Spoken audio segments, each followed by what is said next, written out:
அது யாருக்கு எப்ப கொடுக்கறதுன்றதை நான் முடிவு செய்வேன். பசுமை தாயகத்தினுடைய அமைப்பு தலைமை பொறுப்புல சௌமியா அன்புமணி தொடர்ந்து இருக்காங்க.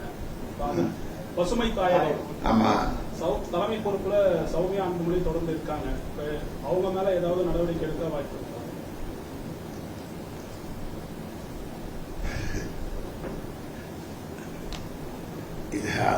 அதை பத்தி எல்லாம் சொல்றது தேவையில்லை, இந்த கூடுதல் தேவையில்லை. என்னத்துக்கு அதை போய் சொல்லி கிடக்கணும்? ஐயா, நீங்களும் தேர்தல் ஆணையத்தை நாடி இருந்தீங்க, அதே மாதிரி அன்புமணி தரப்புல இருந்து தேர்தல் ஆணையத்தை சந்திச்சிருந்தாங்க. ஆனா தேர்தல் ஆணையத்தினுடைய பாமக தலைவர் என்ற பொறுப்பு அன்புமணி அவர்களுக்கு வழங்கப்பட்டிருந்தா தேர்தல் ஆணையம் அறிவிச்சிருக்க தகவல் வெளியாது. தேர்தல் ஆணையம் அன்புமணிக்கு கட்சி தகவல் உண்மையான அப்படி எதுவும் இல்லை, அப்படி எதுவும் நடக்கவில்லை. நான் சொன்னேன் பொய் பொய் பொய் பொய்.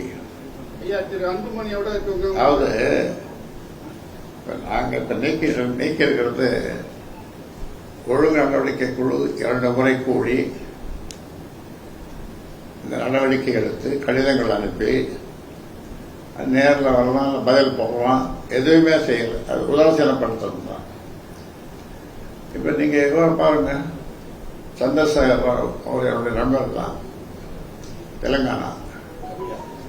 அவருடைய மகள் கவிதாவை தூக்கி போட்டார். தூக்கி போட்டார்னா கட்சியிலிருந்து நீக்கிட்டார். நிறைய உதாரணங்கள் இருக்கு. அந்த உதாரணங்கள்லாம் எதுக்கு நாம சொல்றோம்? ஒண்ணு மட்டும் உங்களுக்கு அது சொல்லிட்டேன். அதனால அவரு குற்றச்சாட்டுகள் மூலமா அன்புமணி அவங்க நேரிலோ அந்த கருத்து மூலமா மீண்டும் விளக்கம் கொடுத்தா அவங்க மீண்டும் கட்சியில் இருந்து வாய்ப்பு இருக்காங்க. மீண்டும் விளக்கம் கொடுக்கும் பட்சத்தில் குற்றச்சாட்டுகள் விளக்கம் கொடுக்கும் பட்சத்தில் மீண்டும் விளக்கம் வாய்ப்பு இருக்காங்க. அவர் கொடுக்க போவதும் இல்லை, அது நடக்க போவதும் இல்லை.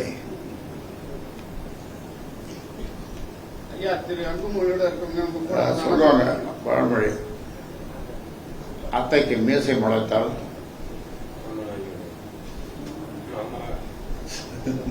சித்தப்பாவ. ஐயா, ஏற்கனவே நீங்க தலைவர் பதவி செயல் தலைவராக மாற்றி அமைக்கும் போது ஏற்கவில்லை, இப்ப நீங்க நீக்கிருக்கீங்க. செயல் தலைவர் பதவியை ஏத்துக்கல அவரு, இப்ப நீக்கிறீங்க, அதை ஏத்துக்க வராங்க. இல்ல தலைவர் பதவியை நீக்கிட்டீங்க, ஆனா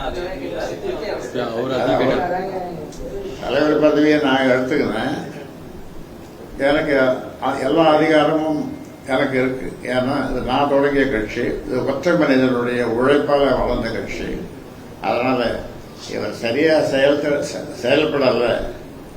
இந்த லீடர்ஷிப் குவாலிட்டிஸ் அவருக்கு கொஞ்சம் கூட இல்லை என்பதனால நிர்வாக குழு நடந்து கொண்ட முறை, அந்த நிர்வாக குழு மெம்பர்களுக்கெல்லாம் ஒரு 20 பேர் நிர்வாக குழு மெம்பர்கள், 20-22 அவர்களுக்கு அவர்கள் அந்த கூட்டத்தின் போதே நான் இதை சொன்னேன், இவருக்கு லீடர்ஷிப் குவாலிட்டிஸ் இல்லை. ஒருத்தர் பேசினாரு, அவர் பேசுறதுக்கு பதில் சொல்லியிருக்கணும்.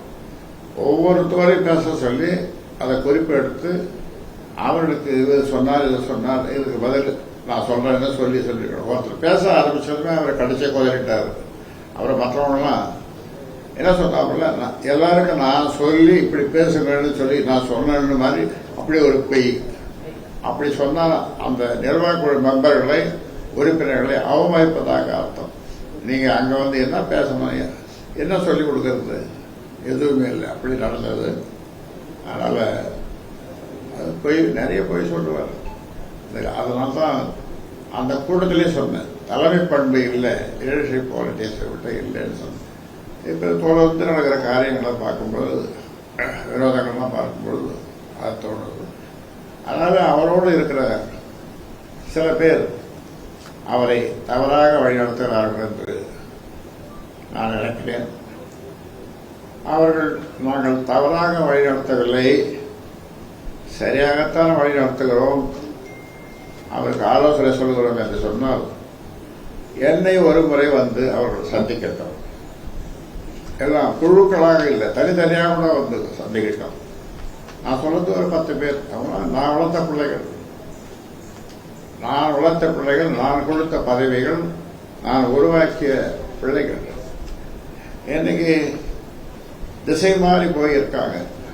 ஆனால் அவர்கள் தனித்தனியாக நான் தவறு செய்து விட்டேன் அல்லது இந்த காரணத்திற்காக அப்படி போனேன் என்று சொல்லட்டும். சொன்னால் அவர்களை நான் மன்னிக்க முடியும். ஒரே ஒரு உதாரணம் சொல்கிறேன்.